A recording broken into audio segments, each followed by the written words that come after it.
За сайн байцгаана уу та бүхэндээ өнөөдрийн мэндийг хүргье. Уянга Канада YouTube сувгийг ажилуулдаг уянга байна. За тэгээд ойрд зав чөлөө муутай байсан учраас ер нь YouTube-ээсээ жоохон хол байсан. Тэгээд одоо энэ сошиалаар өрнөд байгаа энэ айхтар Монголд болж байгаа гэмтэргүүд гэхэд нэрээ үнэхээр бүр ингээд зүрх шимшрээд өдөржин бодогдож байна. За тэгээд талигач охины нэрийг дурдж олон дахин хэлмээргүй байна. Хар гэрээхэнд нь бас их хэцүү. Өмнө одоо өөрийнхөө YouTube сувгаар дамжуулаад талигач охины тэд гэр бүлд нь ямар хэцүү зовлон учирсныг үнэхээр одоо тааж таамаглахад хизүүн дээр хамтдаа шаналж байна. Тэгээд гүн эмгэнэл илэрхийлье. Тэгээд чадхаараа өөрийнх нь дуу хоолойг бас өргөе гэж бодож байна.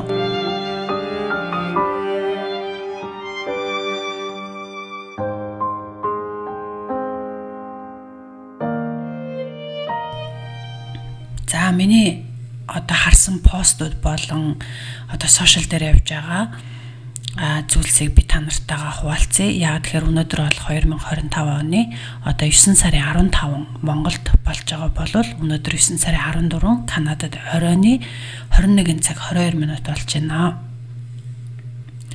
За би юу хэлэх гэсэн бэ гэхээр та нар унтчих үед манай энд өглөө болж исэн учраас би бас хүмүүсийг унтчих хооронд зарим хүмүүсийн хараагүй мэдээллүүдийг олж харсан баг. Зарим хүмүүс нь бол аль хэзээ харсан байгаа хаа. Ингээд 9 сарын 17-нд шүүх хурлынх нь гадаа жигсацгаая. Аав ээж ахын дүүсүүд ажлаа зохицуулаад ирэх нь нэмэх нэг дарна уу гэд ган жавхлан чадраа бол пост оруулсан байна. 9.4k одоо лайктай, 914 комменттай, бараг 2000 шеэртэй байна. Тэгэхээр өдий дайны хүн бол одоо ер нь энэ мэдээлэл хүрсэн байна. Тэгэхээр маш олон хүн ирэх баха гэж би бодож байна. За тэгээд дараагийн миний олж харсан пост нь болохоор за эндээс аваад үзэхээр 15-нд зул өргөх хүндэтгэлийн ёслол болоод 17-нд одоо ган жавхлангийн постны дагуу одоо хүмүүс бас нэгдэж энд дуу хоолойгоо өргөх юм байна гэж би ойлголоо. За тэгээд түрүүн би хэлсэнтэй та бүхний унтчих хооронд энд өдөр болж байгаа учраас би бас өөрийнх нь чадлаар ингэж одоо их сурвалж мэдээлэл ер нь юу вэ гэд одоо сэтгэл эмзэглэж л үзлээ. За тэгээд булгамаа гэд өмгөөлөгч энэ эмэгтэйгийн хийж байгаа ярьж байгаа ер нь бүх байдал нь бол надад их тийм үнэмшилтэй мэрэгжлийн ажилдаа сайн ёс зүйтэй санагддаг. За ингээд булгама Рензан гэд өмгөөлөгч ийм пост оруулсан байна. Энэ нь 2025 оны одоо 9 сарын 14-нд оруулсан юм шиг байна. Над дээр болохоор одоо өчигдөр гэж гарна. Ягаад тэгэхээр 12 цагийн зөрүүнд байгаа. За би нэг л уншаа тий. Гарц гих олон ангид уран сайхны кино ТV-гээр гарч байна. Хүний амьнаас эрүүл мэндэд харгас хэрцгий аргаар халдаж байгаа үйлдэлүүдийн талаар тун дэлгэрэнгүй үзүүлж байх юм а. Гэмт хэрэг зөрчилтөөс урьдчилан сэргийлэхээс соён гээгэрүүлэх нөлөөллийн ажил маш чухал.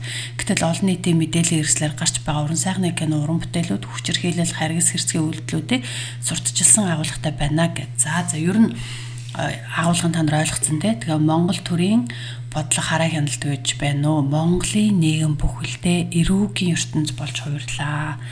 Энэ үг бүр амар уншигдж байгаа сте тий. Тэгээд би өөрөө ютубер хүний хувьд те яг YouTube жишээлбэл 13 наснаас доош хүүхдийг YouTube өөрөө эцэг эхийн хяналтгүй YouTube-ийг удирдлага бариад юм үзэх ёсгүй. Манай Монголын нэг сул тал нь аливаа зүйл манай Монгол улс руу нэвтэрч орохдоо ямар ч анхааруулга одоо сануулга сэрэмжгүйгээр зүгээр л шууд ордог. Одоо бараа бүтээгдэхүүн ч гэсэн бидрийг бага байхад те одоо ингээл Pepsodent өрөөлөө нэг ногоон ямар close up шүдний гэл флоридын найрлагатай гэл бид нар ингээл багада бүгд одоо фтортой шүү дээр фтортой маш их фтортой байгаа шүтээ угаасан байгаа. За угаахан ч дүүрч одоо тэрийг залгисан бол тэр тарих толгоонд нөлөөлдөг. Өнөөдөр юм мэдхгүй энэ одоо тархины өөрчлөлтөө сэтгцийн өөрчлөлтөө хүмүүс бас багада эрүүл бус амьдралын хэв маягаас нөлөөлсөн байхыг үгүйсэхгүй. Яг тэгэхээр хүнийг алыг бол фтор үг гэдэг үгч байд юм байна. Тэгэхээр хүүхдүүд фтортойгоор шүдээ угааж байгаа тэр фтортойгоо ингээд залгаад уугаад идэг. Энэ нь айжимдаа хүний тарих ой санамж толгой тарих бүх юмд муу байд юм байна. Гэх мэтчлэн хараа хяналтгүйгээр яг YouTube бас яг ингэж орж ирсэн. За би хувьдаа YouTuber хүний хувьд би 13-аас доош насны 2 хүүхэдтэй. Би ерөөсөө YouTube үзүүлдэггүй хүүхдүүдтэй анх мэдхгүй би үзүүлж исэн. Гэтэл одоо анх бол яг ковид үеэр тэгэнгүүт тэр гарч байгаа ингээл хүүхэлдэйн кинонууд энэ төр нь яг хөөрхөн дуу аваатай хөөрхөн хүүхэлдэйнүүд. Гэтээ тэдний тэр одоо дүрс шилжихтэй дараагийн дүрснээсээ хүүхдээ салахгүй байх, дэлгэцийн хамааралтай болох бага насндаа хүүхдээ чинь нүдний солонгон бүрхүүл энэ төр сайн хөгжөөг байдаг учраас бүр хэдхэн сартай хүүхд бол өнгийг хүртэл маш муу ялгадаг. Тэгж яагаад тэр хурц тод өнгөөр ингээд тарих толгоор нь одоо контентыг чихээд идэг тэгээ үүнийг мэддэг болсноос хойш би одоо YouTube-ыг бол хараа хяналтгүй хүүхдүүдтэй үзүүлдэггүй. За бага хүүхдтэй бол бүр 1 минут ч YouTube үзүүлээгүй. Би та нарт энийг үнэхээр бахархалтай хэлж чаднаа.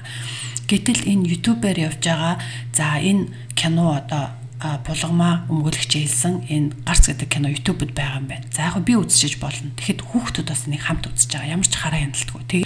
Тэр битгий хэл хүүхдээ чанга загнаж айлхад хүртэл хүүхдийн тарих гэмтчихэдэг гэж байгаа. Тэгэхээр ийм юм үзэж байгаа хүүхдүүдээс ямар байх вэ гэдэг талаар ярьсан байна.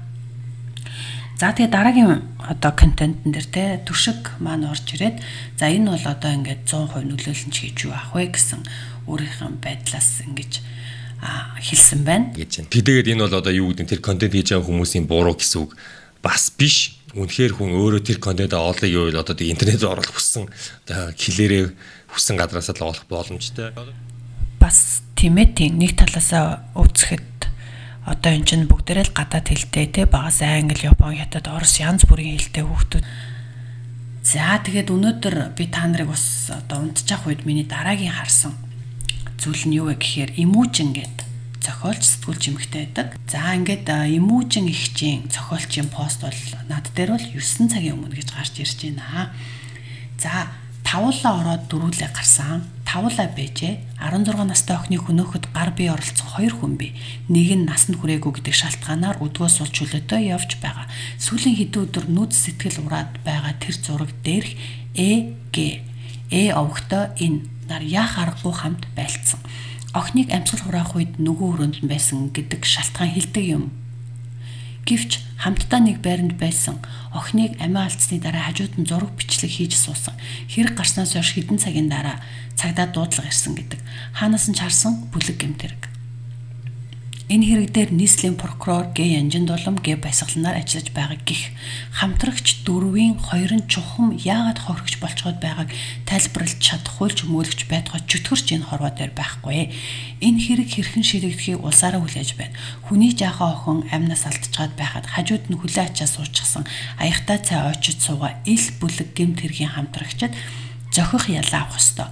Энэ хүмүүстэй нэг орцонд, нэг байранд, нэг гэрт амьдардаг ойр дотныхан юун хэрэгээс мултраад авч үлдэхээ айж амьдар. Дараагийн удаа юу ч хийж чадах хүмүүс гэдгийг улсаараа харлаа. Нэг зураг, нэг агшин бүгдийг ил тод хийлж байна шүү дээ. Тэр прокурорын эмэгтэй Монголын бүх хуулийг доромжилж чадаж байна. Хууль баталдаг улсын хурлын дээгүүр алхаж чадаж байна. Хүний амийг хөлдөө хайж чадаж байна. Ганц галзуу прокурор л няц гიშгчж болдог юм бол хууль батлаад яадаг юм. Хэрэг гарсан байранд тавуулаа ороод 4 нь гарсан. Нэг халуун ам хайч хөлөөрөө орсон хөгч юмданд үлдсэн. Ийм тодорхой энэ ганц өгүүлбэр бүлэг гэмт хэрэг гэдгийг нотлохгүй байна гэж юу ядаж 5 дотор тоо бодож чаддаг хүн прокурор ажилтдаг гэж итгэдэг гэсэн байна. За дараа нь миний харсан одоо пост бол энэ мэрэгэн гэдэг одоо энэ залуу энэ залуус өмгөөлөгч байхаа. За мэрэгний пост болохоор 20 цагийн өмнө гэж юм те.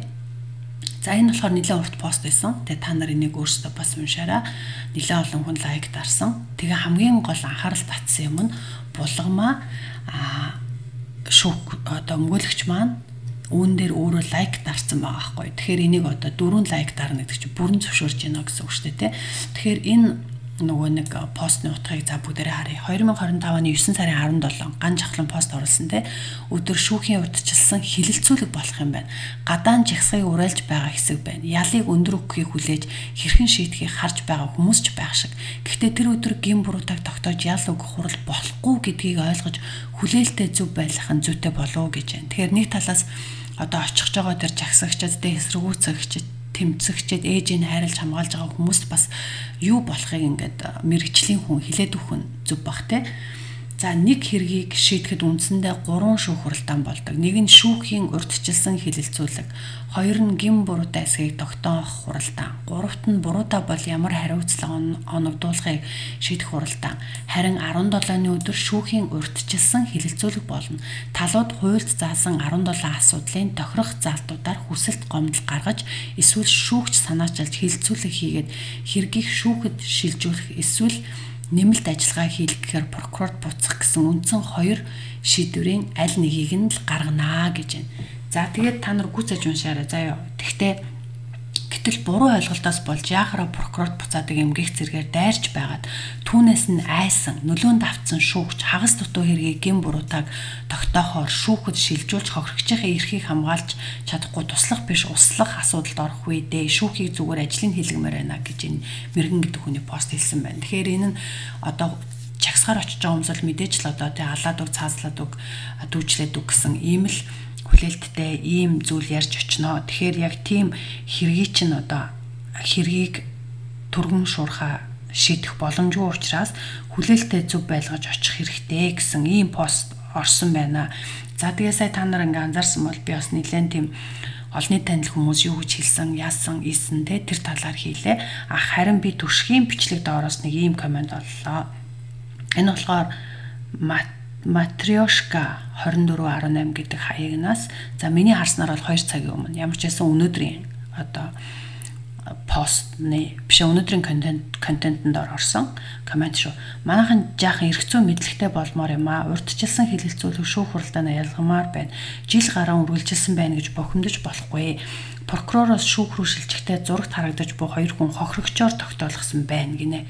Хамгийн гол нь энэ зурагт харагдаад байгаа бидний үзэн ядагдаад байгаа энэ хүмүүс өөрсдөө хохирогч гэж тогтоолгосон гэж байгаа байхгүй юу. Энэ дээр одоо хамаг асуудал үүсээд тэгээд иймд шүүхээс зурагт цай уугаад хараад сууж байгаа 2 хүнийг хамтран оролцогч гэж дахиж шалгахыг прокурорын байгууллагаас шилжүүлсэн. Прокурор зөвшөөрөлгүй давж заалтсан байна. Давд заалдах шатны шүүхээс анхан шатны шүүхийн шийдвэрийг зөв гэж үзээд дахиж шалгахыг даалгасан байна. Иймд шүүхийн байгууллагыг буруутгах ёсгүй. За тэгэхээр яхаараа энэ хоёр хохирогч байдгийм бэ? Үүнийг нь дахиж шалгах ёстой гэдэг тал дээр байгаа гэж би ойлголоо. Тэгэхээр уг процессоос болоод жил гарсан болсон.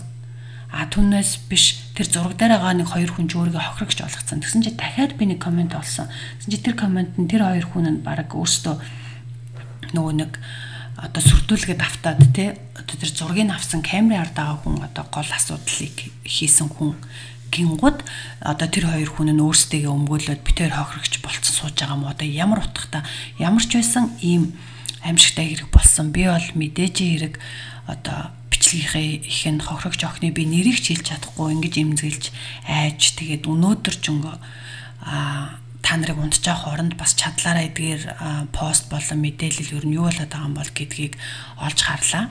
Тэгээ аль бие усны одоо шүүхийн сайт руу бас орж утсан. За тэгээд ер нь бол Монголд ингээ гарч байгаа сүүлийн үеийн гарч байгаа гэмт хэргийн гаралт бол бүр үнэхээр амар болцсон юм байна. Нэг жилд 45,000 орчим хэрэг бүртгэгдэж байгаа юм байна. Тэгэхээр энэ статистикийг бас яг Монголд тэр статистикийн газраас гаргаж авсан ийм аль бие усны тоо баримт байгаа юм байна. Тийм ч учраас одоо булгамаа өмгөөлөгч бас энэ контент болон бичлэг те кино те энэ телевизээр гарч байгаа зүйлсээ бас анхаарах хэрэгтэй гэдэг юм хэлсэн юм шиг байна. За тэгээд би YouTube-ээр анх удаа юм шуурхай бичлэгийг бас оруулж үзэж байна. Яг тэгэхээр үнэхээр сэтгэл эмзэглэж байна. Тэгээд та бүхэн 15 17-ны өдрүүдэд цаг зав гаргаад боломжтой бол энэ хэргийг үнэн зөв шүүхэд өөрийн дуу хоолой, өөрийнхөө оролцоог бас оруулаарай нэг дээрээ гэж би хүсэж байна.